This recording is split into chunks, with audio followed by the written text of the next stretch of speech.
This is the Defenders podcast on TV Podcast Industries. This time we're talking about Hawkeye, episode 4, Partners. Am I right?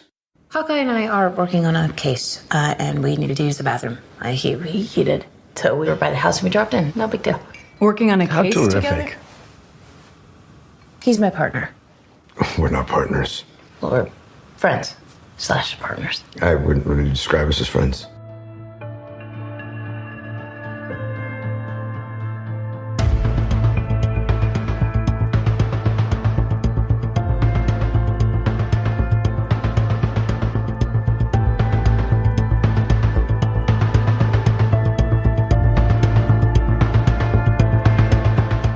Welcome back, fellow Defenders. This is Defenders podcast on TV Podcast Industries.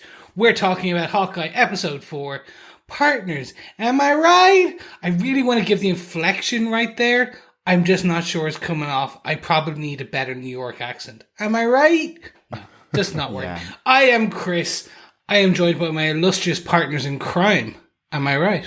I hope we're partners in heroism, Chris. I'm one of your hosts, Derek. Yes, crime and podcasting, I guess. Probably And more podcasting. welcome, fellow defenders. I am, of course, one of your other hosts, Detective John, better known as Johannes of Ormskirkendale. I like it. Very good. Yeah. I do love how that there's a cop and a fire person in this episode, both who have committed crimes. Exactly. One is theft. Both have committed theft actively in the show. But you're supposed to be the good guys. What? Yes, that could take us on dangerous theories as to its reflection of police forces, I guess. Yes.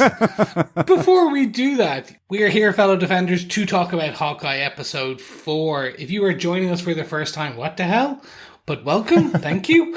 Why not pop on over to our website at tvpodcastindustries.com, where you can subscribe to each and every flying or grounded podcast subscription service. We are there. We're on Spotify. We're on Podcast Addict. We're on Apple Podcasts or Apple Music, whatever they call it these days, and Google Podcasts. You name it, we're there. If we're not there, why not send our illustrious producer an email to feedback@tvpodcastindustries.com and go, "Oi, governor, you're not here." And then he goes and puts us there.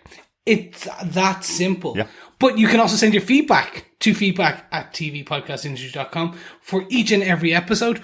Or if you want to join in with a bit of banter with some fellow defenders, why not head over to facebook.com/groups/TV Podcast Industries, where each and every week we put up a spoiler post for each episode of the shows we're covering, and we invite some feedback and we read it out on the show. Yeah, absolutely. We've been getting some great feedback in on Wheel of Time and on Hawkeye over in our Facebook group. So, Yeah, loads of the stuff. Yeah, really good. Really good. Great to hear your thoughts, especially on something as complex as the other show we're covering, Wheel of Time. Great to hear the thoughts of our fellow wheelies over there. And of course, always great to hear the feedback from our fellow defenders.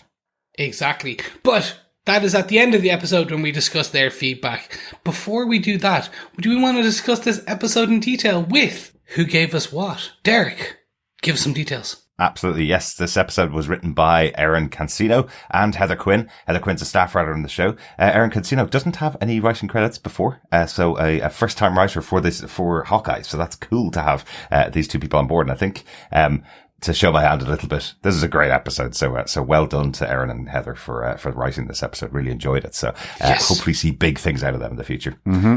Especially the MCU. The episode was once again directed by Bert and Bertie, who we spoke about last week as the two co-directors for this episode. John, do you want to tell us what they all gave us with your synopsis for Hawkeye, episode 4, Partners? Am I right? Okay, Bert. Sure. Clint Barton and Kate Bishop managed to defuse the sword to the neck situation after Jack Duquesne and Eleanor Bishop recognize him as an Avenger. But learning about their partnership, Eleanor asks Clint to keep her daughter out of their investigation into the Tracksuit Mafia. But Clint just promises to keep her safe and leaves, sneaking the Ronin Sword with him.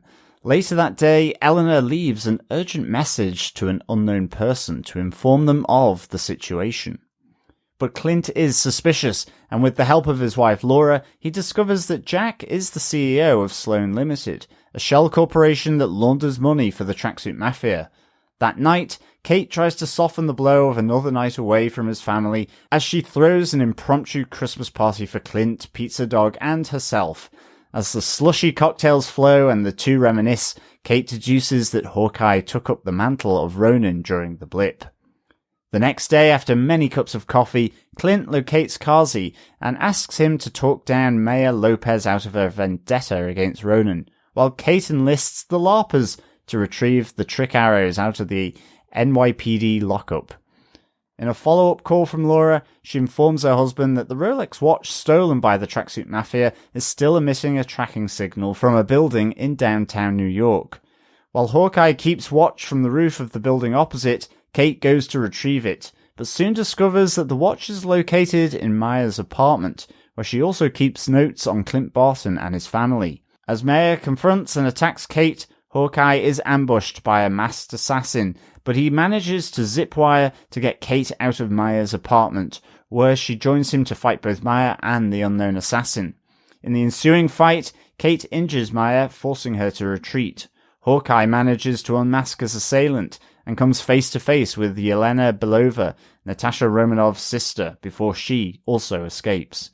With the realization that a Black Widow assassin is now involved, Clint refuses to put Kate in any further danger and breaks off their partnership. Ooh, connecting an MCU movie to a Marvel TV show in the greatest way possible in this episode. Thanks, John, for the synopsis. That was cool.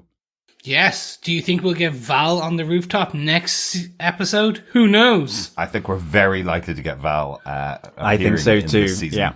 Yes, yeah. It's a definite now. But there we have it. That was a fantastic synopsis, John. Thank you very much. But let's move on to our top 3 arrow points as we discuss the ins and outs of our quiver of this episode. Mm-hmm. Starting number 1. Why is there an Avenger in my apartment? We had said last week that we didn't think this moment between Jacques and Clint would last very long. We knew it would be broken up, but Eleanor arriving in was a good surprise. It was a good way to break it up and have this kind of family moment between Eleanor, Jacques, and Clint and Kate, trying to understand, why is there an Avenger suddenly in this house? And I love that it goes straight for Kate going, oh no, he needed to use the toilet, but we're in a partnership and I'm doing Avengers level stuff. He needed to use the toilet, so we decided to go inside of your apartment because we're walking by here anyway. I love that that's the instant excuse she goes for, but still bigs herself up in it, still saying that she's on a Avengers level case. Like, that was really good fun. I like how they subverted the expectation. Like, at the end of the last episode, we assumed, okay, there's going to be a bit of a fight between Hawkeye and Jacques. We're going to see a bit of swordplay. We're going to be, like, that's the assumption. When you have someone at, like, there's going to be a bit of rough and tumble. And instead we get a quite fun sit down at a table going, no, what is this? Uh-huh. And that even continues further once Hawkeye goes. But I just really enjoyed the aspect of this. And even, like, Kate's mom calling her out going, do you know why my credentials were used on my laptop? And by any chance, oh no. Mm-hmm. Absolutely, yeah. That's great. I love, again, Kate pushing this thing, the title of the episode, the pushing this relationship, kind of going, oh no, we're partners, and Hawkeye kind of going, we're not partners. Well, we're friends. Not really friends either. I just met you. Just great back and forth between them while she's trying to explain to her mother why she could possibly have hacked into her computer system and her credentials. Yeah, loved all this. Loved kind of just how it played out, with almost Jack and Eleanor being just really pleased that there is an Avenger in there, but also the other two parts of it is, we get a really nice moment as Clint leaves, and it's kind of the start a bit really through this whole episode of Clint being reminded of Natasha Romanov, where, Eleanor, through genuine concern for her daughter, is, let me clarify, being good is not enough to keep you alive. Yeah. And it's really, she brings up Natasha by name, and so it has that impact with Clint before he goes down the elevator.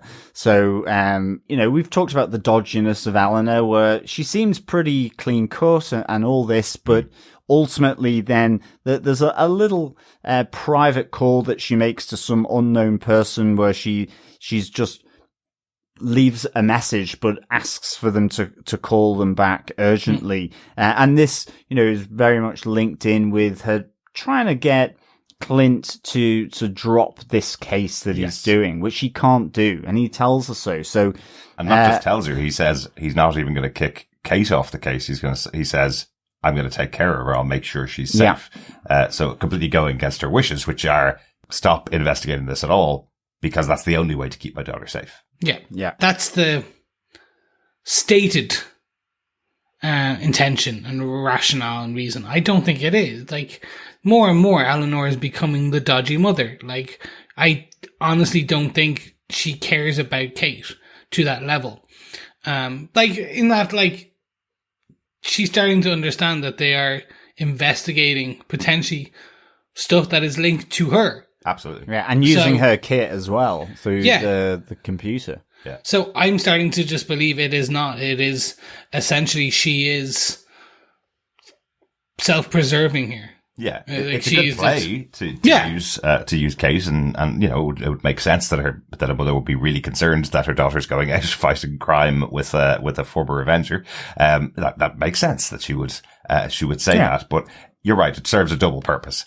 Will you drop the case is basically what she's trying to say, but a great way to do it is to say, I want to keep my daughter safe. Yeah, absolutely. I think the other good thing is because of this, it forces Kate to sit with Jack and Eleanor.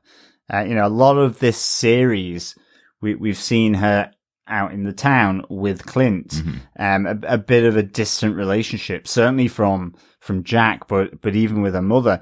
And I did quite like that we get that extra moment once Clint has left where you hear the two of them talking in the background, but there's this small glimmer of a potential family life between Jack, Eleanor, and Kate, where you have the dance and the serenade, and Kate seems quite surprised at that. Yeah. There's the laugh at Jack over his aphorisms that he doesn't get right. And it's really good for that. That reminded me of is it Biff Tannen from Back to the Future, who always has the we need to blow this popsicle stand and get the flock out of here or something like that. It's always that he's mixing two aphorisms together to create something that he thinks would be right. That's the kind of fun we have with Jack here, is that he always gets those descriptive phrases wrong in front of them. Absolutely. It sounds like they've all noticed it, but never said it to him before. And this is the time, and Jack takes it on the chin as well, just saying, I prefer to be laughed at than spend my Christmas alone. Exactly. And the other nice bit I liked about this is the opening of this as well, with Kate lying on the couch, and you hear Eleanor and Jack talking about, she seems very kind of cool about hanging around Hawkeye, and you have Jack say, if I ever met my hero Huey Lewis, I'd be a mess around him. I'm just thinking, it just brought me back to Huey Lewis and the News and all that stuff. Another Back to the Future connection there. Exactly. That scene in particular was kind of mean, because you think they're miles away. They're literally across the coffee table. Yeah. Where she's sitting and lying, because I was like, that's kind of mean. Like, they're talking about, it sounds like they're talking in another room. Or like, that's the way they are talking sounds like they're in another room. Yeah. And it's not. They're just like, they're talking about Kate when she's like right there. I was like, kind of. But she's zoned out, and that's so. And she does get her own back later when she criticizes Jack's ability to make aphorisms. So I guess that's part of family. But Jack's assertion that he's much happier being criticized by family rather than spending time alone does lead to Kate deciding that she needs to go and take care of Clint at Christmas. Yes, absolutely. That it rips her away from her immediate family to her her kind of new partner family. But this moves us to our arrow point number 2, which is a Christmas party for 2. But it should actually be 3. Yes, it should. Because there is Pizza Dog there as well. Yeah. To be honest, I thought you were going to say the ghost of Black Widow. Well, there is also the ghost of Black Widow, and I guess the spirit of Kate's auntie as well that's still there. I mean, can you imagine? I am waiting for, possibly in the final episode, she's going to come back and this apartment's either going to be in a complete mess or she's going to stumble in on Clint and Kate or something. Just that kind of comedy element of who are you? Who are you and why are you in my apartment? And why are you in my apartment? Yes. But the first thing I'm going to say is it was a pleasure to see Chris's favorite drinks in a Marvel television show with the frozen slushy ice packs, pina coladas, strawberry daiquiris, you name it, parrots all over them. Being used as ice packs. Yeah, I think the minute it came up on screen, really I was going, we have 3 of those in our freezer. Exactly. I wanted some frozen daiquiris, and they came in single pouches. It was fantastic. When I was over with my fellow Defender in hosts, and but they also make great ice packs. I'm not gonna lie, it's multifunctional. The really wife said the exact same thing to me. She goes, "They're the ones that you bring over to Derek and John." I was like, "I did that once. Let me, please forget it." And on top of that, yes, they are multifunctional. They're fantastic. She knows you well, Chris. She knows you well. I'm sure she has a few on standby in case you hurt your arm or... I actually have 2 in the freezer right now. Excellent. But the whole purpose of this Christmas party is obviously to cheer up Clint because he's away from his family, really importantly. But Kate kind of slips in the investigation here, as does Clint. They're trying to work together on creating a plan for going up against the people that they've realized are involved. So Clint has realized that Jack is involved. He's made the call to his wife Laura, who's done the investigation and found out that the Tracksuit Mafia are working for this front organization, Sloan Limited, and Jack is the CEO of that organization. So, interestingly, he's directly involved here. We've been saying since the first episode that Eleanor's definitely involved and maybe Jack's a patsy, but it seems like Jack is actually directly involved here with the Tracksuit Mafia, or at least his name's on the forms. Yes, exactly. I was going to say, I still think they're trying to make you think it's all about Shock. Yeah. I think the whole thing is Shock is the patsy. I think that's what they're going to... Yeah. The big reveal is it was Eleanor all along. Shock had no idea and is just quite good with a sword. And then there is potentially maybe the uncle is an auntie, or the uncle was Kate's original father. Right. The one that we saw in episode 1. Yes, absolutely. Ruining the internet's fun, that it's Kingpin coming into the show. Because the more I'm looking at this episode, I'm just like, I think we're getting another Ralph Boner. Mm-hmm. I think that's where it's going. I think it's had expectations. And sorry, for those who didn't watch WandaVision, there was a whole piece around Ralph Boner and who is Ralph Boner. What is a Ralph Boner? It turns out he was a nothing character, and he portrayed a somewhat known character in the show. I think that's where this is going. Everyone wants Kingpin to be in it. Yeah. But they're going to get Ralph Boner. Well, no, I think they're going to get someone else. I think Uncle is someone else. I don't think it is Wilson Fisk. I hope I'm wrong, because I would absolutely be hugely adore Vincent D'Onofrio or just Wilson Fisk, the character of Kingpin, being back in the MCU. Mm-hmm. Kevin Boner? Will they get him? They could get a Kevin Boner, yeah.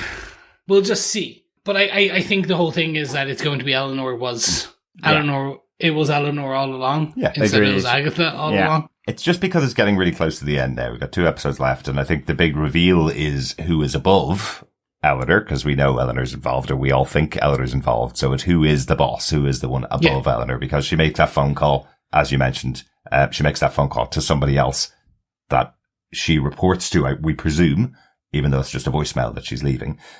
So that's who we think could be the Kingpin reveal that we talked about on the last episode. And again, I'll repeat, if it's not Kingpin, there's going to be some very, very angry people on the internet. I saw my favorite meme so far in the last week, today, which was, the poster of Uncle Buck, the John Candy. Yes! Oh, with, yeah. Uncle Fisk written underneath it, and Vincent D'Onofrio knocking on the door, Hawkeye and Kate on the inside of the door. Really cool. Like that mock-up.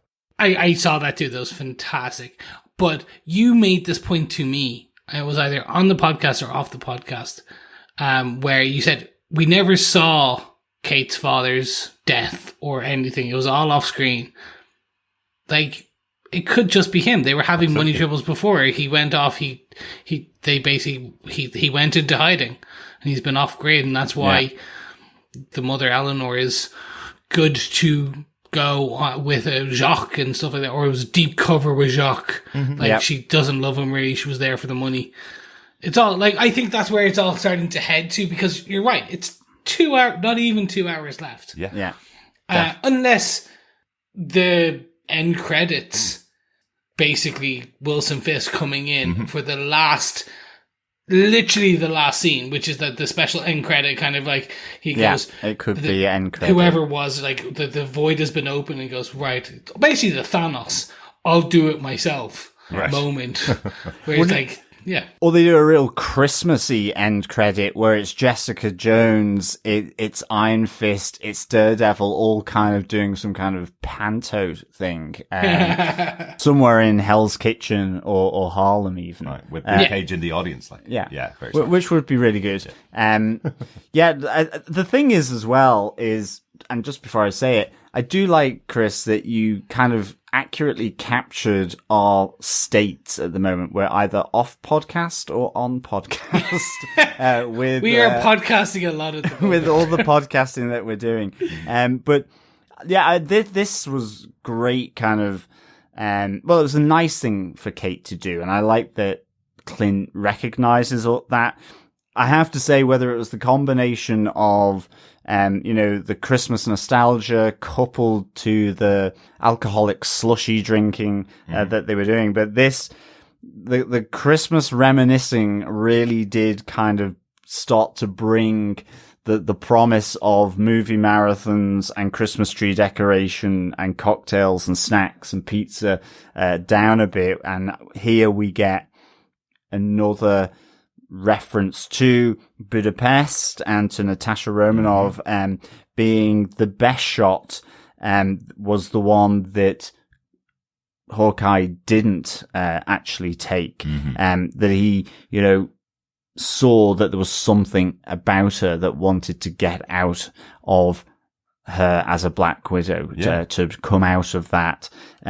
So this was really good, but it ultimately leads to Kate then kind of putting all the puzzle pieces together here, with the loss of Natasha and then the loss of all his family during the blip, where she takes the guess, that, you were Ronin, and, kind of makes that point. You were a hero, and then you became Ronin, sort of known throughout the criminal underworld, as effectively a butcher in their eyes. But he says, no, I was a weapon. And those mistakes that I made as my time in Ronin are now tied to me and my family, which comes to hit him potentially, later on, when we see Kate in Maya's apartment. But, I thought this was really nice. There was some, because he also does have skills. Well, yeah, see that in this. Well, exactly. He does have skills, but I love the fact that you get that Vormir music through this piece as well, tying it back to where he tries to sacrifice himself at Vormir, but instead Natasha manages to switcheroo it so that it is she that sacrifices herself. And there's just a really subtle playing of that with strings through this. And it was really, really good, I thought. Oh, absolutely. The use of music within this episode is probably the best I've had so far this season, with Christoph Beck picking up those themes from the Black Widow movie, plus from Endgame. We hear those themes come back into the episode. I thought it was such a great use of it. I love the idea that Clint's defense of why he became the Ronin when Kate's saying to him, but you were a hero, you couldn't be that. He's saying, no, I was always a weapon. I was trained this way. I was brought up in S.H.I.E.L.D. to be a hidden person and carry out assassinations effectively. So I just took those skills and turned them into this character of the Ronin when everything happened to my family. Everybody dealt with the blip differently. I lost everything, basically. So it all comes through in this quite serious moment in a show that's been quite lighthearted throughout the series so far. I think there's been some really good moments in this episode of the darkness that's there with the Hawkeye character and what he's gone through. Definitely. And it really foreshadows the assassin on the roof as well, ultimately. The dark element is like the falling asleep, like, scenes. Just like, imagine falling asleep to that every night. Well, like, that's the last thing you see. Yeah. I did think for a second that they were going to get attacked once he turned off his hearing aid. Yeah, I did. Like, every time I'm like, just why? Just why turn it off? Like, I was expecting a shadowy figure sort of behind the armchair to sort of sneak in. Yeah. Just if you're actively being hunted, maybe don't turn off one of your senses. Just putting it out there. I absolutely love this, and I love the darkness, but I love how they do again, and as you said, for a show that's been primarily upbeat and kind of slightly comedic and actiony based, I love how they intersperse it with this. But at the same time, they have humor moments. Oh, yeah. They have this buddy cop kind of, I'm going to teach you moment where I'm just, well, first of all, they're up-leveling, or not up-leveling, they're really showing off, or showcasing Clint's abilities, or the ability he has had. Yeah, to hit a target, effectively. Yeah. So, this is the way that he does this one, which is obviously the behind the back to turn ornament that turns off the TV. I was like, oh, they have... I don't want to say powered him up, but essentially that was very much a piece from Hawkeye in the Ultimate Universe, where he could use his own fingernails as weapons, because he ripped them off and he was throwing them into guards' like eyes and mouths to make them choke and die, because he had that much ability to hit a target with any weapon, or anything was a weapon to him. He's very much Bullseye.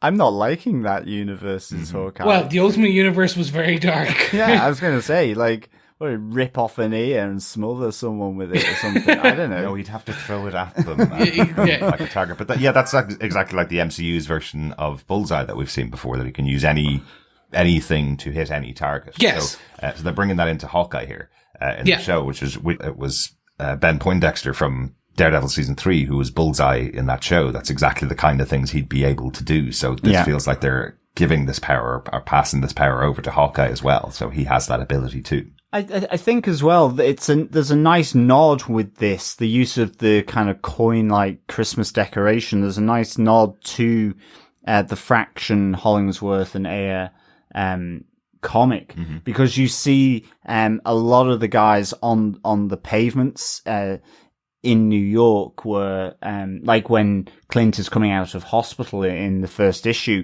that are playing this game with coins and looking to hit sort of beer bottles. Yeah. So I felt as well it was just a nice use of that that kind of little motif coming from the comics as well. Absolutely. Well, the title of that series is "My Life as a Weapon," so and yeah. that's what Hawkeye's effectively saying to Kate in this scene as well. So lots of stuff taken from that run. And I love how we also hear about the boomerang arrow in this scene, which is like completely, again, talking about the comic book run. In the comic book run, he's the one talking about how fantastic boomerang arrows are and how useful they are, and Kate not believing. And now here the tables are turned. Yeah. But it ultimately springs from the discussion of there is no trick arrows left in the world. Yeah. Assuming because basically they were Tony Stark or Avengers made. That's the way I'm taking it. Or Hank Pym made, Chris. We had or that Hank Pym last made. week. Yes. Because there is that person is no longer around. Yeah. So we're assuming it's Tony. Yeah, it could also be S.H.I.E.L.D.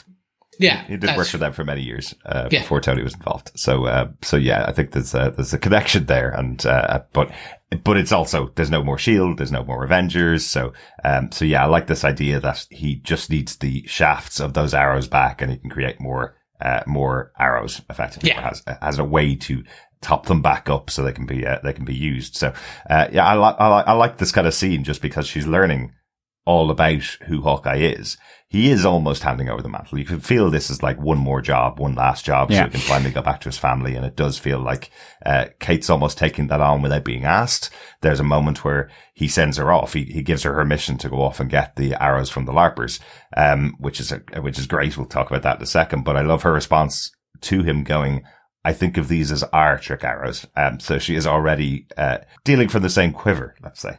Yeah. Yes. But yeah, that perfectly does move us on to the next point, which is the Rolex and the rooftop, because in this point we have to get to the rooftop, and that is essentially when the pair of partners, am I right, split up, and Kate goes off to meet the LARPers. And we get introduced to a police officer who doesn't mind breaking the rules, and we get reintroduced to the costumer or the cosplay costume maker, and also then the firefighter who steals randomly from fire scenes. Again, it was only when I didn't mind the firefighter in the first one. It was just now when you get two of them breaking the law, I'm like, come on, folks. Anyway, moving beyond that, she agreed. We get an agreement from everyone that if essentially if Kate and Hawkeye get the material for the cosplayers, and they will make costumes for themselves, and also both Kate and Clint, and as part of that, then they also get the cop will go off and steal the trick arrows back from lockdown. I loved how they rolled this in though to the whole Dungeons and Dragons. If you use this, there is a price. There is a price to the use of this power that you're gonna sort of ask forth from, and so I really loved that bit. And I think just having the LARPers, I'm glad they've been brought into this world, because it feels to me like moving forward, certainly given how Kate gets so comfortable when she's being fitted in a Viking outfit, I could see these as being a real support mechanism for her as Kate Bishop, as, you know, having taken over the mantle of Hawkeye, to be honest. Oh, yeah. It really hits all my geek nerdy points that I would love to see. Whether we will or not, who knows, but it was just really cool, and I love, you know, it will come at a cost. And certainly when you see Hawkeye going, what have you promised them? You know, what is going to happen here? I really do love good. the arrangement. Like, what kind of cosplayer or live action role player wouldn't love the idea if they're making costumes for themselves every week and working on the kind of detail that you see on these people that go out and do this in their spare time? Who wouldn't want to be asked by a genuine Avenger to make the costume for them? Or at least to be asked by the person who claims to be their sidekick to make the costumes for them in future. I think that's such a cool moment because you could see how excited they are to get that as the offer. It's really cool. Yeah. Oh, it's huge. And but even the attention to detail on some of the, in the sets. So they have quite nerdy choices of video games as well as the big original Player's Handbook Dungeons and Dragons poster. I'm kind of showing my nerddom here.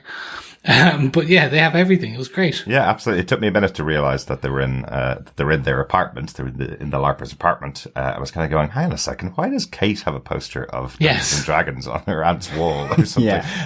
For a minute. But I do love Officer Wendy Conrad. That's the officer, the police officer who goes back to get the arrows.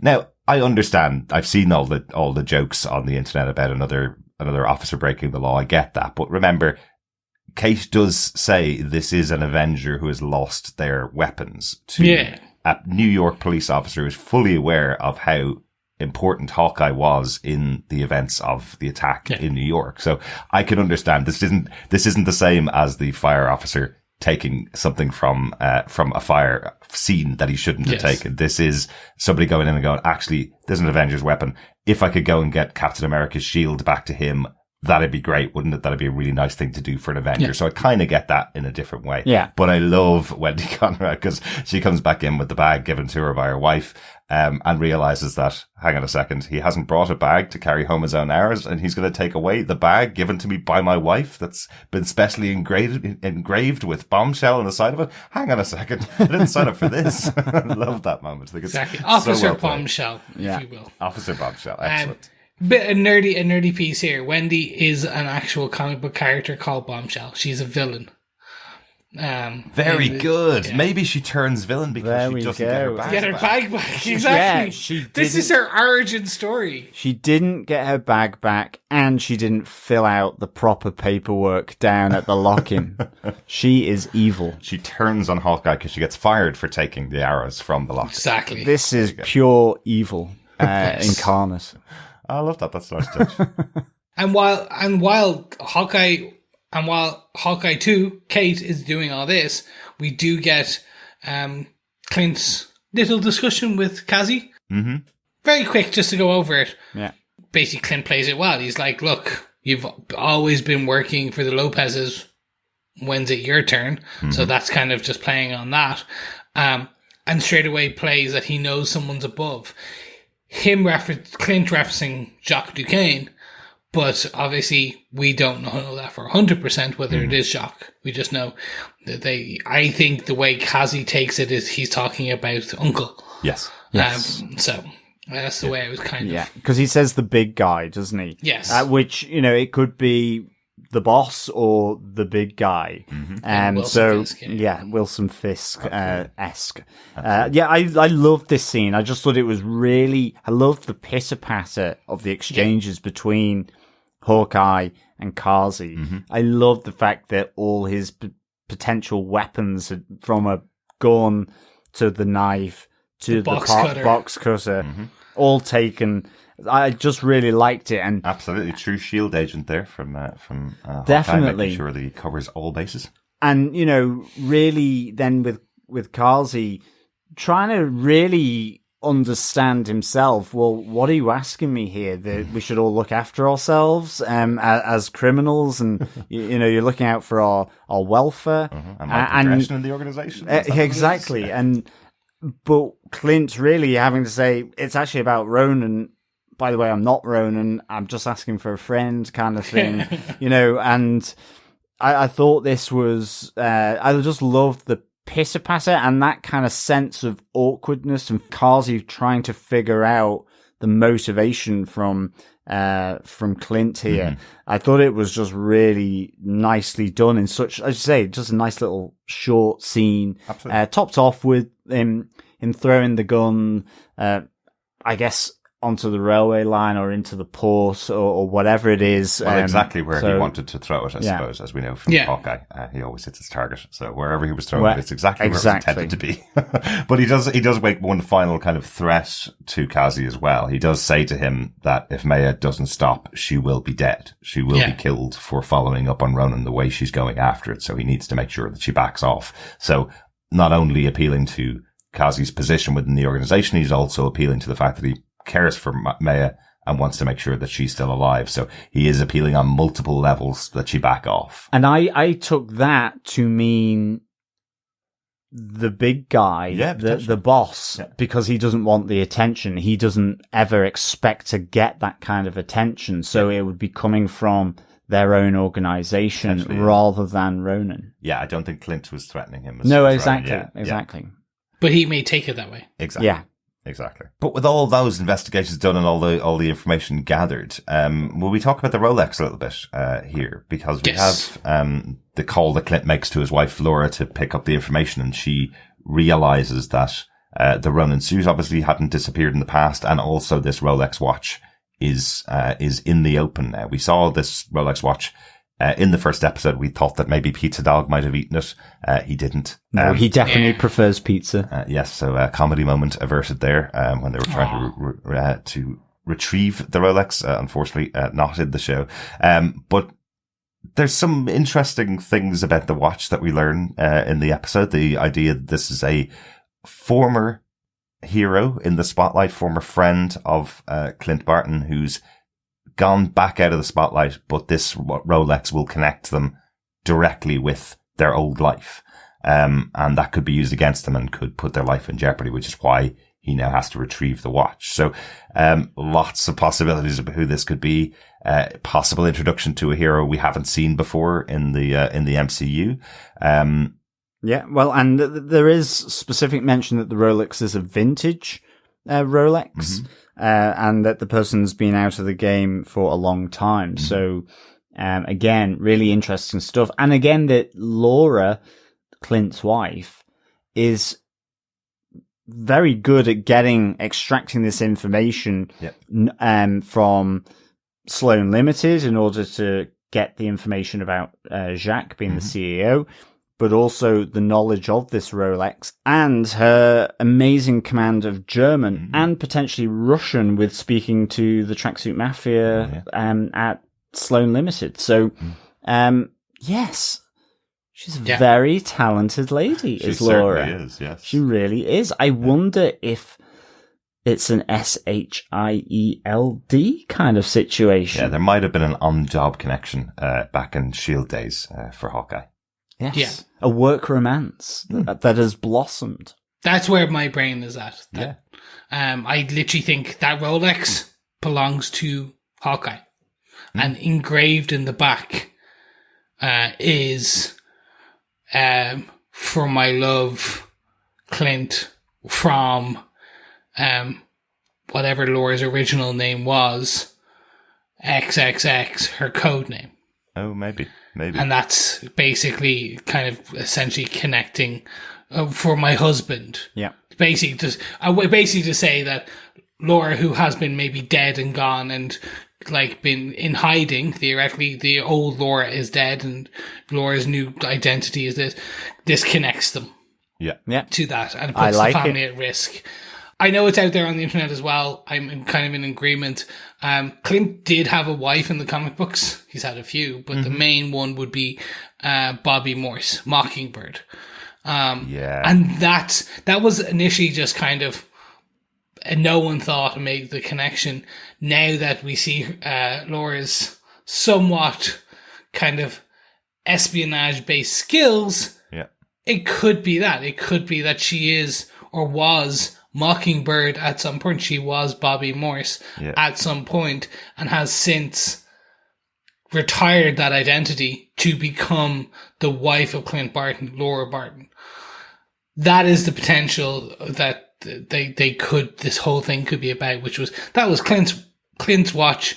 It has all the details on her and everything. And I absolutely hate this idea, because Bobby Morse was a character that was very central to Agents of S.H.I.E.L.D., played wonderfully by Adrian Palicki, for about 3 seasons on Agents of S.H.I.E.L.D. And if they've recast the character of the MCU, that puts another nail in the coffin of Agents of S.H.I.E.L.D., which I really hate the idea of.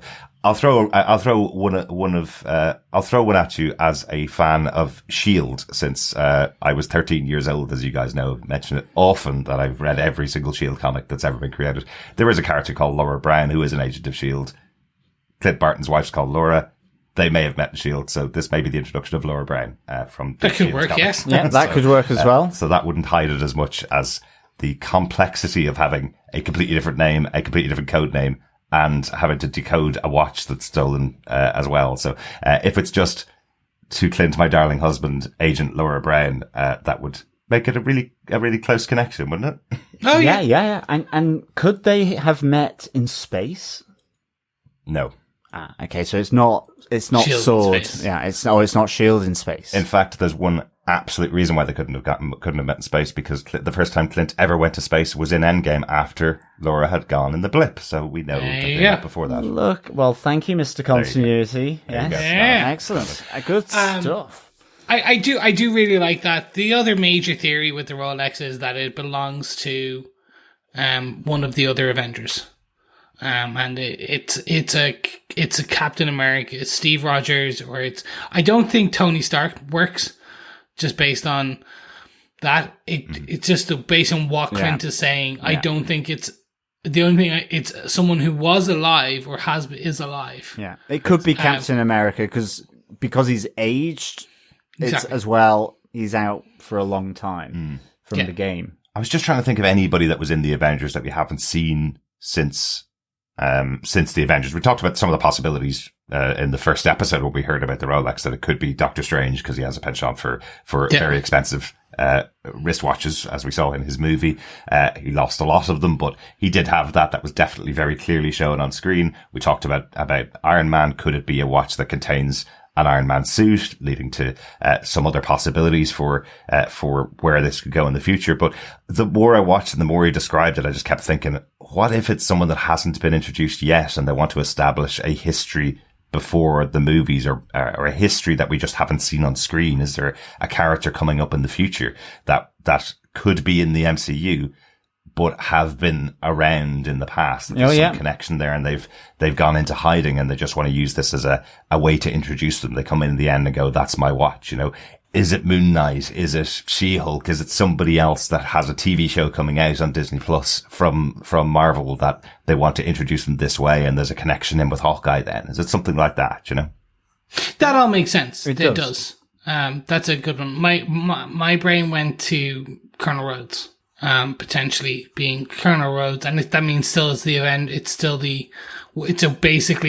Tony's last gift of a war machine, a miniaturized war machine or something like that. That's another one that went through my head. Yeah. I'm leaning more towards something Clint Laura related, or it being essentially a current or previous Avenger kind of thing. It's like Carol Danvers' Rolex from her dad that like she's alive kind of thing, and never like she is Captain Marvel. Like basically something that's just like there has to be a stake to this. Yeah, there's got to do more than just tell the time. Whether that is because it is a Tony Stark special that has been gifted to, say, War Machine, or whether it is, standard issue, operative Rolex watch from Shield that does, can make a cocktail as well as has a laser coming out of it, or, a garrote, whatever it might be that,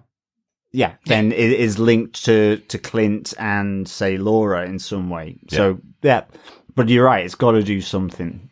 Absolutely. I just wonder whether it's going to be closed off in this show, or there's going to open up the universe further to another show in the future, or another character in the future. So that'll be interesting to find out. But we do know where the watch is. The watch is at Maya's apartment. So we have the moment where Clint and Kate go to her apartment. Clint watching on and trying to teach Kate how to go and break into an apartment, and Kate just taking the initiative and working her way in by being nice to an old man coming home with his shopping. love these moments. It's just great to see Kate kind of dismissing Clint's guidance and going, yeah, I've got this. It's fine. I did love this, the break in, or the social engineering in. It was great fun. I didn't know what those flashing lights were until he said it. Yeah, exactly. I was like, what is it like? I was like, oh, it's an alarm. No, it's scanning her. Oh my God, it's gonna like do. Like, I didn't know what. And then it was like, I never knew that was an actual thing. It was a type of like an alarm for deaf people. I never caught that. Yeah. With things with mobile phones and vibrations and apps, I thought that would have been easier. But if you're sitting in your room, it's a great way to attract your attention. Exactly. So you will see it in a lot of retirement homes have them in the rooms of their residents. So you'll see them there. But it does lead to cool fights. This whole thing, just basically, a good 4 or 5 minutes of fight scenes. We get to see Maya versus Kate, which Kate holds her own for a fair few minutes. Yeah, she does. Until she escapes through Clint kind of sending the zip wire. Yes, the very low-angled zip wire, which doesn't quite have enough pitch for Kate to get across the road.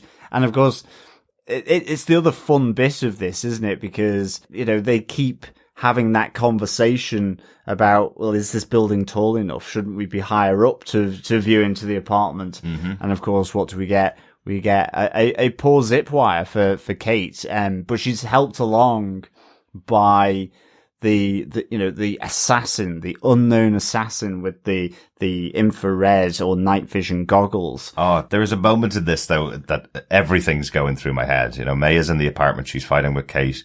Clint's on the other side getting beaten up, and they're on comms to each other, and Kate's going, May is here, and Clint goes, yes, I know, and he's fighting with who he thinks is Maya. And suddenly what was going through my head was like, oh wow, is this where Secret Invasion starts? Is he fighting a Skrull version of Maya over there, and she's in the apartment fighting a Skrull version of Maya or another version of Maya? Is that what it is? Is there duplication in the MCU being brought in? Oh no, okay, it's completely different to that. I'm just getting way ahead of myself on the MCU shows. Yeah. No, I legitimately thought Mutant. Right. Echo is actually, it was a backdoor mutant show. Right. Where there's going to be like, they're Echo, they're duplicates of each other. They're both deaf. There's two of them. It's an Echo, etc., etc. I thought it all ran. As soon as I saw the green Splinter Cell, kind of, eyeglasses, I knew who it was, because that's a very comic accurate costume for, Yelena. Mm-hmm. That is, and oh my God, I'm so happy Florence Pugh has decided to stay and to kind of do this show and do the MCU, and because she brings this ferociousness to the character of like, you killed my sister, and she's going for it. Like, oh yeah. Although she does do a Black Widow landing and she doesn't shudder, so she must have been training since the film. It's been a few years, remember, since most of the character that we saw in the movie. It is a real shame, because what we loved about Florence Pugh in that movie, you can go back and hear our review on TV Podcast Industries. What we loved about the movie overall was Florence Pugh. She was fantastic in the movie, and what we loved about her was her humor. And she doesn't say a word in this episode. No. We don't even get one dry quip from her at all. So we don't even know what her character's like now, after the time that's passed. This is connecting to the post-credit scene from Black Widow, where Valentina Allegra de la Fontaine comes to Yelena at Black Widow's grave and tells her that Hawkeye's the one that killed her sister. So yes, absolutely, she's not going to be as quippy. She's not going to be as funny as she was in the movie, because she's on the mission to kill the person that killed her sister. So yeah, but it is interesting. This is a really cool introduction to her in the show. A nice callback to the movie. And having been released not that long ago, it's really good to have this follow up so quickly. Yeah. And it's interesting. I'm trying to figure out the timeline now. This is the weird and wacky bits, because the end credit scene was supposed to have been years after. So basically after Black Widow's dead. So after Endgame. Yeah. But before this, but it's also, we see Val, who we also saw in Falcon and the Winter Soldier, Captain America and the Winter Soldier, in that kind of ending episode. So I'm trying to get the timeline of when Val is doing all this. I think this has all been a couple of months. I think this is all kind of starting to come to a head in the, like, it's a course of a year. So maybe. I think Captain America happened earlier in the year. Florence Pugh happened, or Black Widow end scene kind of happened around the same time, and this is now Christmas. We do know that Spider-Man No Way Home is happening before Hawkeye. As well. So, because Hawkeye right now is the furthest we've been into the MCU timeline. So it is Christmas 2024. It is the latest we've ever been. So this is, we're not jumping around time anymore. This is the present in regards to the MCU. Yes, exactly. Yes, I would say so for sure. But also in this episode, that phone call that Eleanor makes, leaving a voicemail for somebody who doesn't pick up for her, telling her that there's that she needs to be called back and involved. Oh my God. That could essentially be the push to get Val to go and talk to Yelena. The only reason I say that is because the episode is very definite about the fact that a day or two pass between the initial opening of the episode. They have the Christmas party. They have the LARPers in the park. They go to the apartment. So there's about a day or day and a half between that phone call and what happens in the apartment. So that could have been a phone call to Val. It would be very likely that Val, the kind of undercover character that she is, has a Dropbox type voicemail where you leave her a message and that sends her off on her mission, or she contacts you back, basically. Yeah, no, that's a great kind of idea. Happened. Yeah, I would love that idea, to be honest, because I think that would work so well in this situation. And just then having that final moment, that Vermeer flashback of Clint reaching out, obviously with Natasha's sister there, presumably after him because of this. As much as it may be your theory as well, that it kills two birds with one stone for Yelena, but it's that moment where he doesn't grab Kate, and how that connects in with the danger and what Eleanor said earlier on in the episode, where he then, after this fight, knowing that there is a Black Widow involved, as well as everything else around the big guy, the Tracksuit Mafia, Maya Lopez, and all her skills, that he is basically saying the partnership is over. I'm doing this alone. And I just thought that was all kind of nicely tied in with all these references through this episode. Yeah. No, I 100%. I agree. I think it was beautifully tied in, and it was all the callbacks were perfect. I, story-wise, don't enjoy what they're doing to Hawkeye, always, just because he has suffered. The poor character has continuously suffered. And it's just like that continuous devastation and loss and thing like that. And one thing about the Hawkeye character that I always enjoyed was, through himself and Nat, and always throughout every Avengers, every show he's been in, or every film I should say he's been this upbeat character that no matter when things go wrong, he's been there, and he will, like, essentially, it's like, even think back to the original Avengers. He was made bad, and then as soon as he was made good again, by Natasha, and he was like, all right, let's go do it. Let's get this. We'll get this sorted. Same with majority. Even at the end, when poor Quicksilver dies in Ultron, he's still somewhat like walking through. Actually, just before, I should say, Hawkeye, before Quicksilver dies, he's like, why'd you come? Kill killer robots, blah blah blah. He's always quippy and happy. And this, for me, is just, they're breaking this character. Yes. And I'm hoping they're not, because I enjoy Jeremy Renner's interpretation. I enjoy this interpretation. I know we're getting Kate Bishop as Hawkeye. I know that is coming. But I do want to see more of him. And I think they're progressively edging towards, this is probably one of the very last outings of Clint Barton. It's very likely, yes. Yeah. But remember, Chris, they broke his character at the start of Endgame. This isn't the show breaking his character. That they, having watched TV shows and covered them on the podcast for 6 years and covered many, many series of a show, there is nothing more appetizing to a writer than giving a character that has upbeat and quippy written all over them as the first season begins, to destroy that character, kill everybody around them, and make them have a horrific life by their final appearance. And that is absolutely what gives writers their bread and butter in writing shows. And that's what happened to Hawkeye. If you remember the backlash and outrage that from loads of Hawkeye fans around the world, that he wasn't in the biggest Avengers movie of all time. He'd never made an appearance in Infinity War.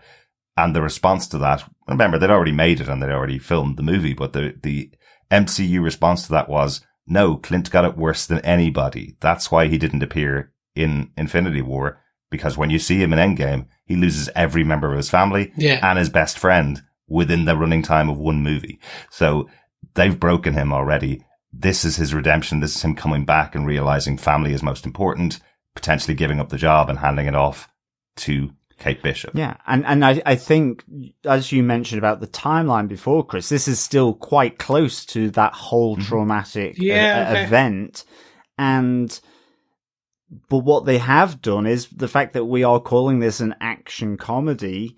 They are layering in his quippiness and his return, but it will take time and so on. But that's why the comedy aspects here. He is quippy with Kate. He is, he has those fun moments, but it's in the context of it maybe not being as exuberant, because of the closeness in that timeline to Natasha and everything. And of course, the one thing, or the one saving element, is that with the family and the importance of family is because the blip was reversed effectively. Yeah. So, I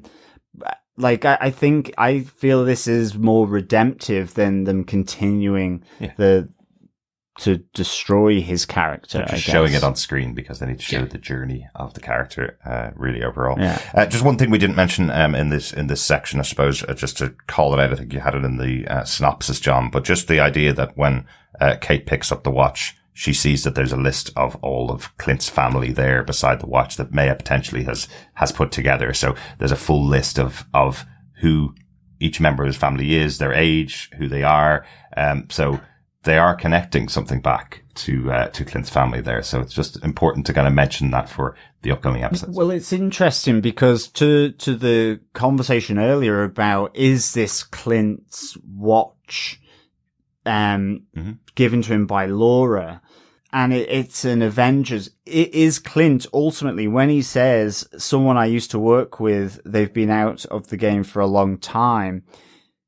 Is that him speaking about himself in that third person way, like we've had earlier on when, and that this is why it's with Maya, is because she is looking for Ronin and it was found with the Ronin suit. And so that's why the names are there, because it does have some kind of engraving, like you mentioned, Chris, that says, to Clint Barton from Laura. Yeah, that makes sense. So, and it has the kids' birth dates and stuff. As that kind of because it was so important to him as the Ronin, because he'd lost his family, that was the thing that had everything about his family on it. Yeah. But it was found with maybe the sword and so on in the Avengers compound because he left it behind. So I just wonder if that could be. So it might not have bells and whistles on it. After all, it could be linked to more Maya's investigation to who killed her father. It could be, because and we'll end on this. The greatest of secrecy was pulled and kept with Clint's family.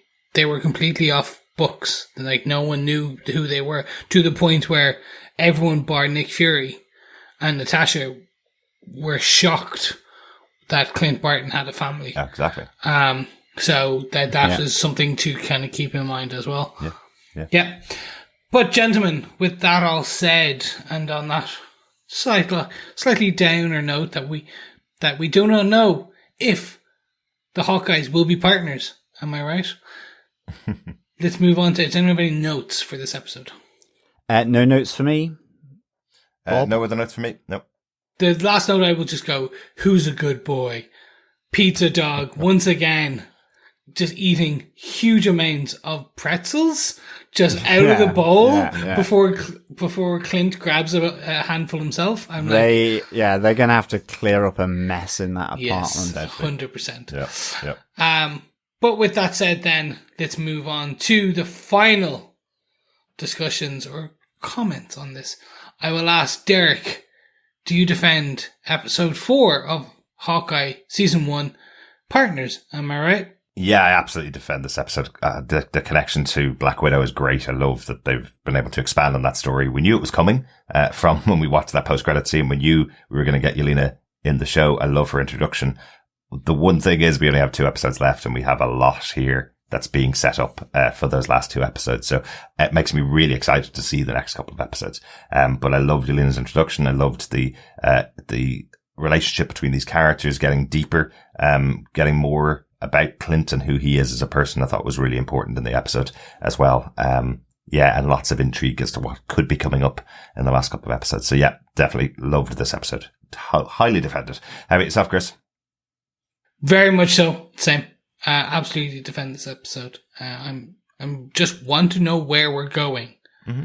They keep introducing new elements every episode so far, and I'm like, right now, I can't see how you're going to close all these threads. My assumption is they're going to close 80% of them and then leave about 20% hanging. Yeah. But I am here for that journey. Speaking of a journey, John, do you want to take us on one? Do you defend this episode of Hawkeye? Oh, I really do defend this episode of Hawkeye. I would give it 4.5 aphorisms out of 5. I think there's really strong follow-up to almost a near perfect, well, certainly perfect for me, episode last week. And I think that's a great thing. I love the introduction of Yelena. Can't wait to see that play out. And just, again, bringing Eleanor back into it, that intrigue, the Jack being front and center, connected with Sloan Limited and the Tracksuit Mafia, and finally coming back to the Rolex as well, which really, after episode 1, had sort of, fainted from the show up till now.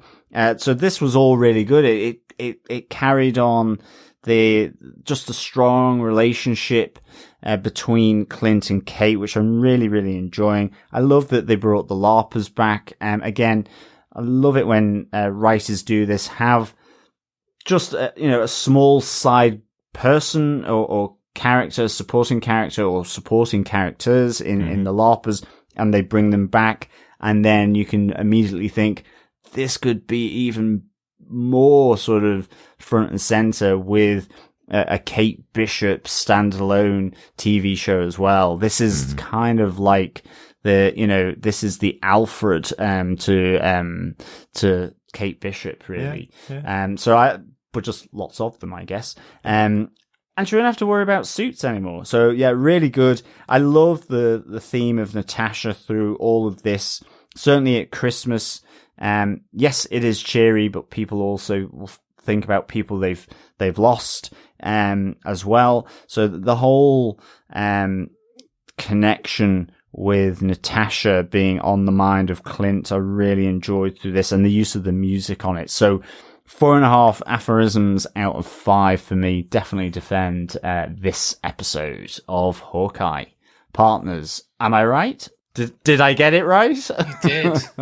So, speaking of aphorisms, would you say this is a hole-in-one? I'd say it's a bullseye. Oh, see, you're getting it right. I'm getting it wrong. It is time to get a bit tipple. How about we go get our own drink? Yes. Down in the pub for a pub quiz. Yes.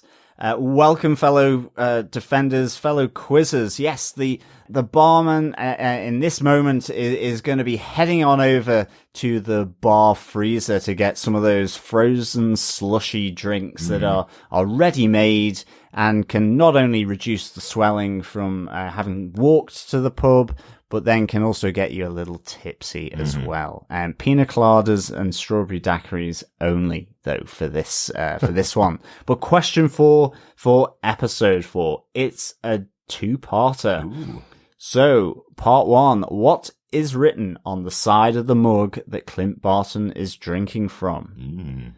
Yes, that is, of course, at the auntie's apartment. Yep. And the second part, part 4B, I guess. What nickname does Kate give Clint Barton? Ooh, very good. It's in a different part of the episode. 2 questions, 2 points from the episode. I also noticed that the trailer for this episode obscured what's on the side of Clint Barton's mug. It's only in the episode, so you'll have to see the episode. You will not see anything written on the side of his mug. If you look at the trailer, you have to see the episode. And if you want to enter the pub quiz, of course, you can send your answers into feedback@tvpodcastindustries.com. We will be closing the pub quiz at the end of the year on the 31st of December. So get all your answers into us by that date. All 6 answers, all 6 questions and all 6 answers by the end of the year. And you could be in with a chance of getting some Hawkeye goodies from TV Podcast Industries. John, do you want to give us the questions for this episode one more time? Yes. the two questions again. What is written on the side of the mug that Clint Barton is drinking from? And what nickname does Kate give Clint Barton? Interesting. But gentlemen, it's about time we get into some feedback to hear from our fellow defenders. Let's start with some email. And I think the first one is from a lovely defender named James Erin on Hawkeye episode 3. James had this to say: "This was my favourite episode yet, and I'm glad it was not just me who found it was over before I knew it. Although a big part of that was, of course, down to that fantastic escape from Echo Base sequence, which was a total joy to watch. There were so many things I loved about this, starting with the improvised nature of the build-up, reminiscence of Jackie Chan and Rumble in the Bronx fighting, with everything in their room, from hockey sticks to shopping trolleys, even the ball pit, and of course multiple hero jumps through glass windows. Then, just as I thought it was done, we were treated to an amazing car chase. I am a huge sucker for single take action scenes, with a few personal favourites being the hall battles in Daredevil and Oldboy, and the escape scenes in True Detective and Warrior King, but those were all on foot. I've genuinely never seen anything like this, both inside and outside a moving vehicle, including a 360-degree spin, huge explosions, and plenty of laughs. My only minor complaint is that I would have loved for the whole car scene to be one long shot, as whilst it was clearly a lot of work, we all knew there were camera tricks to stitch them together. But saying that, I did read after that the chase was mainly practical effects rather than CGI, assuming not the Pym arrow, of course. So a real credit to the stunt team for one of the best Marvel sequences I have seen in screen. I also want to give mention to the soundtrack, particularly the brilliant Mad Russian Christmas track, which kickstarts the car chase. Sweet Gingerbread Man on the closing credits, and generally all of the festive tunes, which I look forward to putting on regularly at this time of the year in the future. Thank you, James." Thanks for that, James. And yeah, the soundtrack is still one of my favourites so far, and I think you're right. Going forward in the future, it will be a Christmas staple. Absolutely. I know you've mentioned, James, some of the great one-take action scenes that we've seen in the past, including the Daredevil one, which is a total standout. We did mention on the last episode the car chase scene is similar to the one that's in Children of Men, which is a 360 driving sequence as well. So definitely took some cues from that, but really difficult to do a scene like that where the whole thing is one shot when you have external to the car and internal to the car as well. So, but it's a fantastic scene though. Yeah, the making of that in Children of Men is really, really interesting. Well worth watching. Well worth watching. Thanks, James, because I also really appreciate the name you give Echo's base, which is Echo Base. Why didn't we think of that? Really good choice. And of course, a little reference to Star Wars as well. Thanks so much, James, for the feedback. Also on email from Coffee and Vodka on episode 4. Greetings, ugly, sweated defenders. Oi. This is going to take a couple of watches at least. Speaking of which, did Clint get, presumably, Tony's watch from Kate? I'm guessing nanosuit tech and a precursor to the Armor Wars series.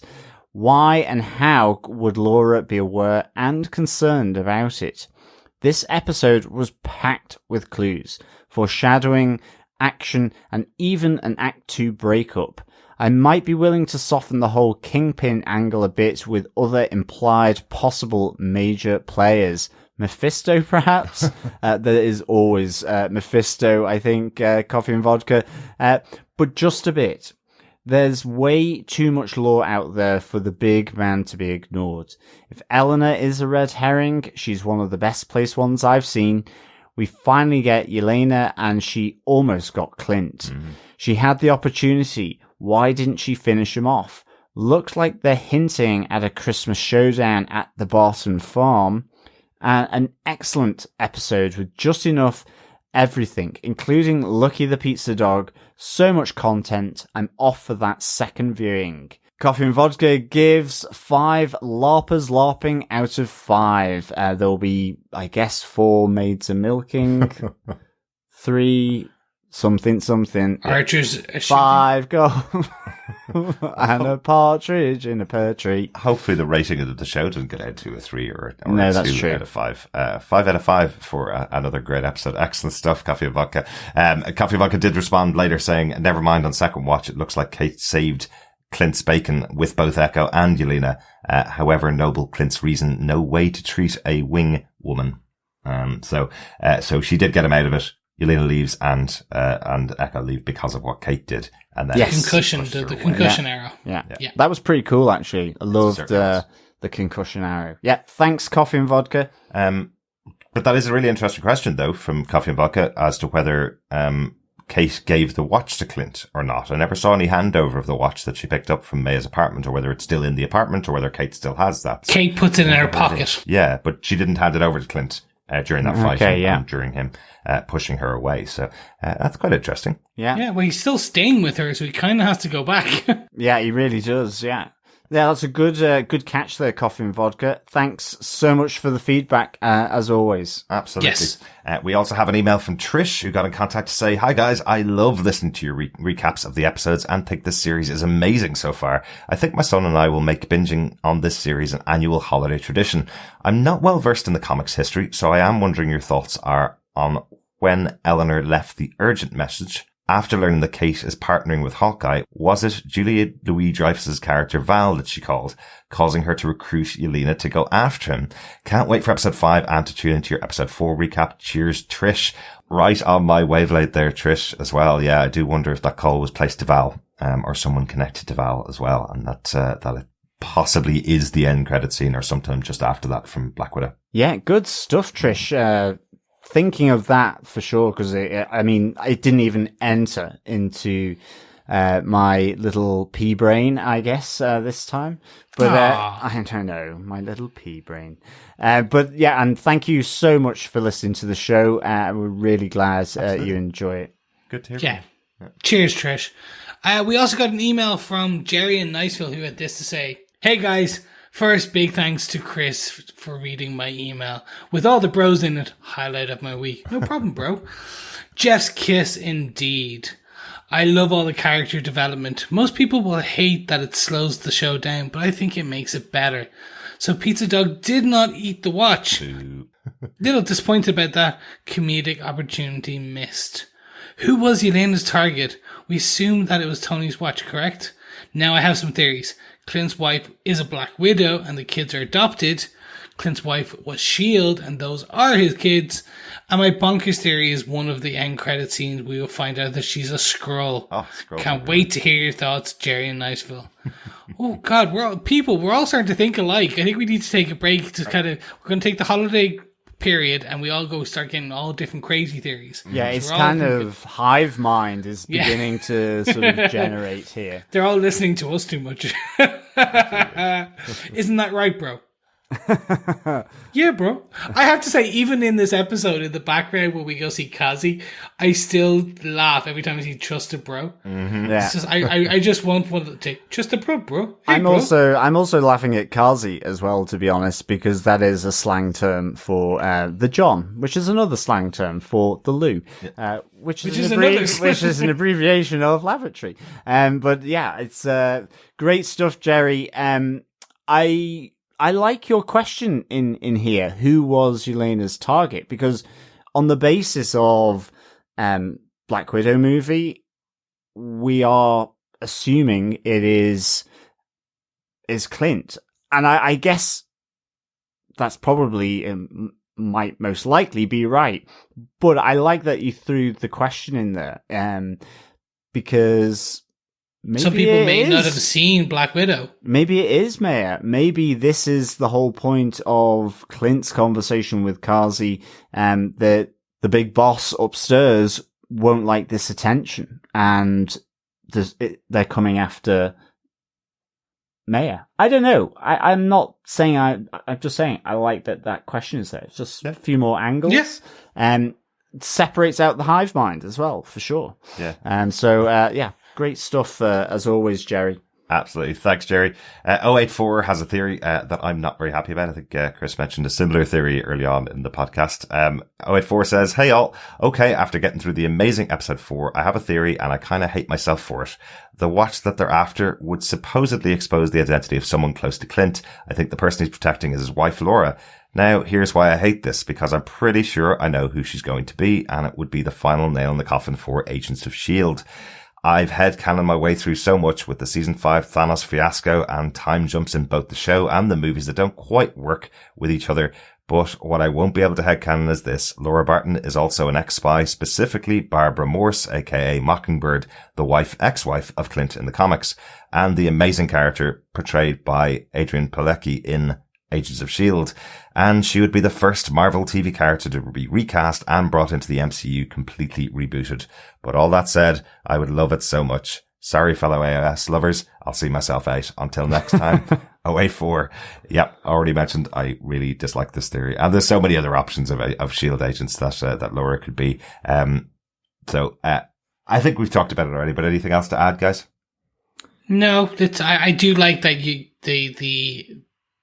that you talked about how your head canning everything. Yeah. I think we all are. Absolutely. Until we get like a blow by blow timeline from Kevin Feige, just kind of like, here's the timeline. You need to. And you're like, okay. I do. I think 084, your head cannoning it so much that you are both kind of, no, I don't like this, and yes, this would be awesome. But Derek most firmly is on the not very happy with it. Yeah. I personally am agnostic on the issue. Well, do you know why it would suck? Because Mockingbird is a massive character, and I don't think we're going to see Laura back in the future on the show. So it would be just throwing out Agents of S.H.I.E.L.D. for the purpose of giving Laura a connection to the Marvel comics. There's loads of other characters. As I say, Laura Brown be a great choice. Bring her into the MCU, say she's a former S.H.I.E.L.D. agent, set that up, sort it out. No problem at all. If you're going to recast a character as cool as Mockingbird, make sure they're going to be useful in upcoming movies and upcoming TV shows. And then you don't throw out Agents of S.H.I.E.L.D. So that's why I dislike it. There we go. Writers of Hawkeye, Bob's your uncle, Fanny's your aunt. Derek has the solution. Yes, he does. So thanks, 084, for your controversy. Yes, 084, thank you so much. Let's move on over to Facebook, where Brandy Elise Anderson had this to say. Now, I'm wondering what is going on with Laura. Is there a backstory we don't know about? Was she a former S.H.I.E.L.D. agent? All of a sudden, she's Clint's man in the chair? Could the watch be one of Tony's Iron Man gauntlets? With the Ronin gear getting out, it would be no surprise for some Stark gear to get out too. Especially if it could lead to the Armor Wars. Yeah, I've seen this more and more now. This is a couple of times with people mentioning Armor Wars. I keep forgetting about it. That's definitely a good one. Brandy went on to say, Eleanor calling it Avengers level threat definitely made me think of Mysterio. Another villain hiding in plain sight. Who's on that phone, Eleanor? Your fellow crime boss? Elena is a shot Kate didn't take. If they were to become friends later on, it would be a glorious hot mess I definitely want to see. Yeah, I did not think of that. Great point, Brandy. This is perfect. Like, it's kismet in that the shot that Clint didn't take was Natasha, his best friend. And now potentially the shot that Kate didn't take could be Elena. Another Black Widow, Hawkeye and Black Widow. History repeating itself. Absolutely. I love it. Absolutely love it. And I'd love to see the wisecracking Kate Bishop and the wisecracking Yelena Belova together on screen. That would be so cool. Yeah. And hopefully we'll see that in the show, right? Absolutely. I'm loving that, Brandy. It's a great take that you took from the show. There you go. And we all like to watch hot messes. They are invariably beautiful. Also over on Facebook, Claire Payne says, yes, the New York LARPers are back. Another 5 out of 5 episode for me. Personally, just brilliant from start to end. Donald Dennis says, a great episode with lots of feels, some decent action, and a bit of plot advancement. Laura's covert mission handling skills were an interesting development. I wonder what agency she worked for, and if we will find that Black Widow introduced her to Clint. Those strange-shaped chairs the adults were sitting in for the family movie were super cool. Ugly pattern, but a very interesting shape. Stratego is a 2-player board game. How were they supposed to play it as a family? Also, is anyone getting used to the Sword Boy's mustache? It seems practically normal. Yes, we have been desensitized to the Zorro twirling tash of old Jacques Duquesne, or Duquesne, as you are supposed to say it. Donald continues, I really thought that old TV was a goner when she started launching coins at it. Who even has a TV that old? Aunties, I guess. And the Yelena fight was interesting and feels like it is really setting things up for the future. Thanks so much, Donald, for that. Yes, I don't think I've ever played Stratego, so I am not entirely clear on the rules of engagement there. But I'm kind of intrigued now.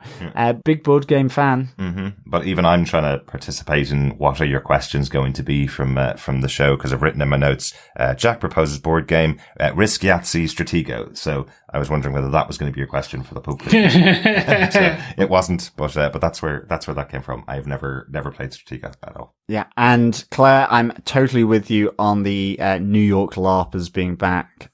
Really good to see. Thank you, Claire and Donald, for the feedback. Really good, as always. Absolutely. Heather Wallace also sent some feedback on Facebook. She says, really good episode. I hope this series quietens all the critics who have found Hawkeye superfluous to the Avengers and weren't fans of Jeremy Renner's portrayal. His version of Clint Barton has always been very different to the comics. Hearing him talk about being a weapon someone pointed at a target was so in line with his role in the Hurt Locker, a soldier so weary by what he's done.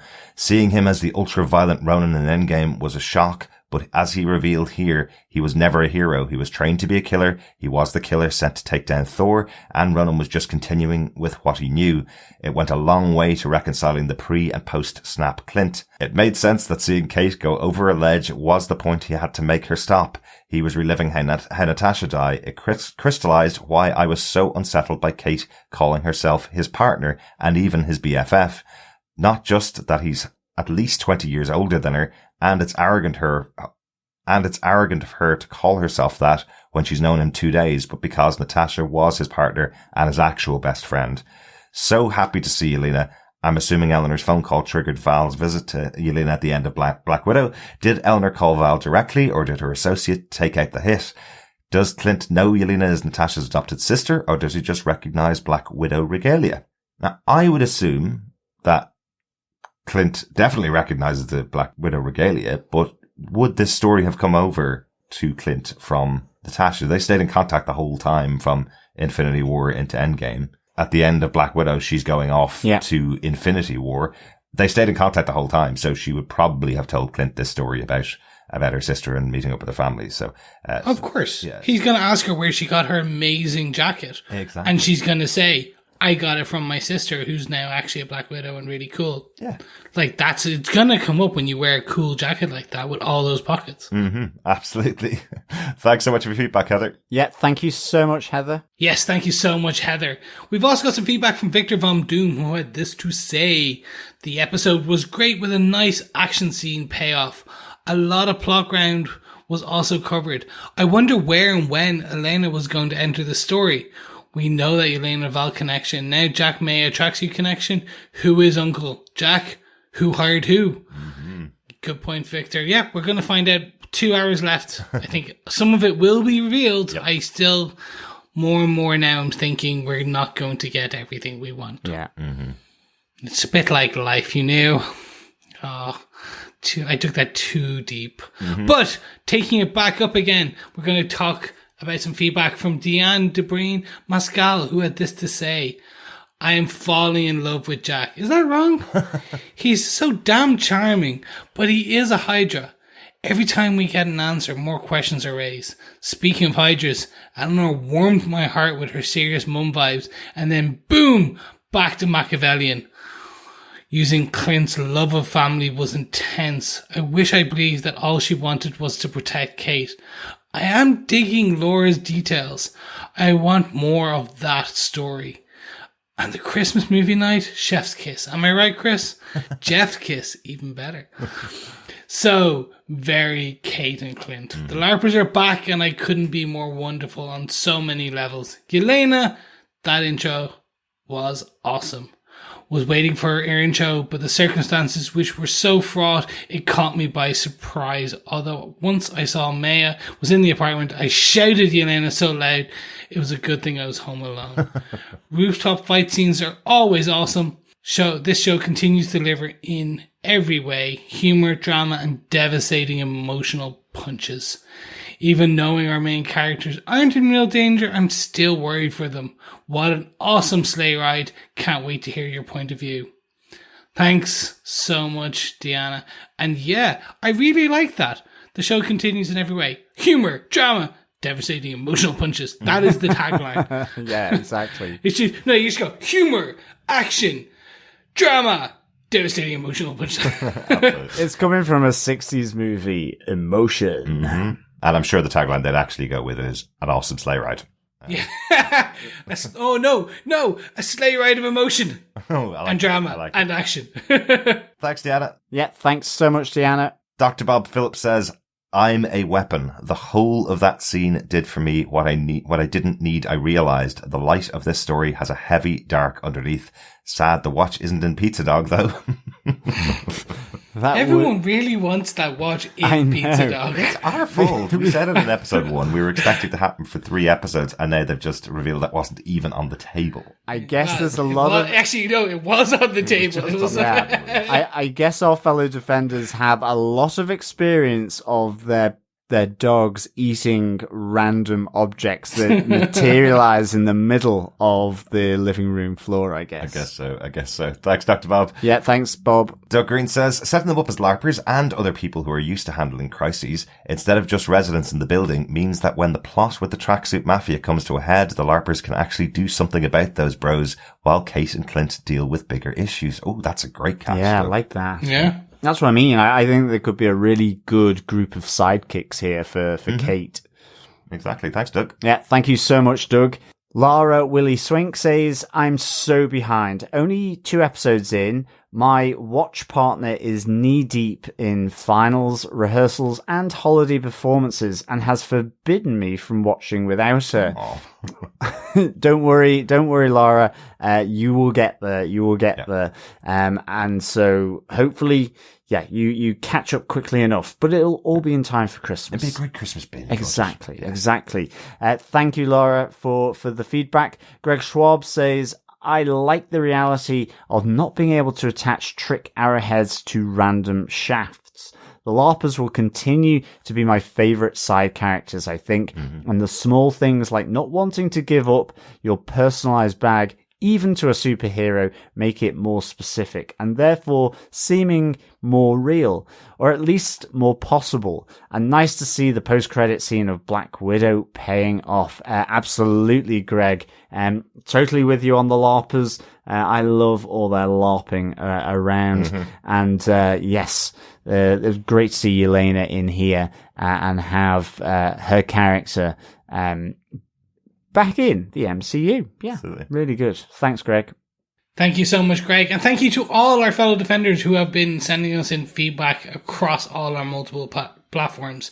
If you want to send us in feedback for what you think of episode 5 or 6 or the series in general, you can email it to feedback@tvpodcastindustry.com. Head on over to our groups at facebook.com/groups/tvpodcastindustries. You can also find us on all usual social places. Not TikTok. We don't do TikTok. I'm old. We're old. We don't do TikTok. But you know what we do? We do Patreon, because Patreon is great and it helped keep the engine's going, the hamster in the wheel, and all those other things. Actually, I'm going to say it helps keep Pizza Dog in pizza. There you go. That makes sense. Am I Pizza Dog? You are Pizza Dog. Okay, you're a one-eyed dog right now. But if you would like to keep our one-eyed dog editor and producer-in-chief in pizza, please head on to patreon.com/tvpodcastindustry.